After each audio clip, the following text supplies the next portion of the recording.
আজকে আমরা কি ভাষা বিষয়ক যে গুরুত্বপূর্ণ তথ্যগুলো আছে, যেগুলো কনফিউজিং প্রশ্ন, তাই না, সেই প্রশ্নগুলো দেখা যায় ঘুরিয়ে পেঁচিয়ে বিভিন্ন পরীক্ষায় আসে।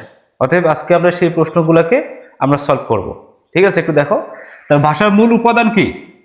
ভাষার মূল উপাদান হচ্ছে ধ্বনি। খেয়াল রাখবো, ভাষার মূল উপাদান কি? ধ্বনি। ভাষার ক্ষুদ্রতম একক কি? এটা হচ্ছে ধ্বনি। ভাষার ক্ষুদ্রতম একক ধ্বনি।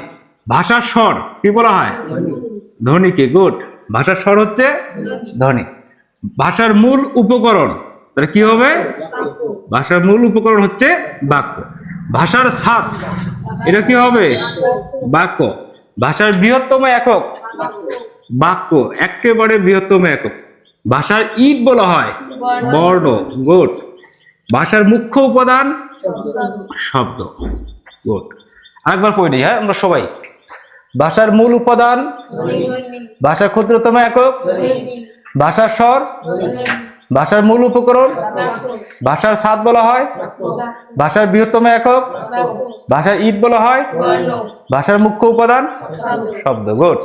তাহলে ভাষার মূল উপাদান ধ্বনি, ভাষার ক্ষুদ্রতম একক ধ্বনি, ভাষার স্বর ধ্বনি, ভাষার মূল উপকরণ, ভাষার ছাদ বলা হয়, ভাষার বৃহত্তম একক, ভাষার ইট বলা হয়, ভাষার মুখ্য উপাদান শব্দ। Thank you.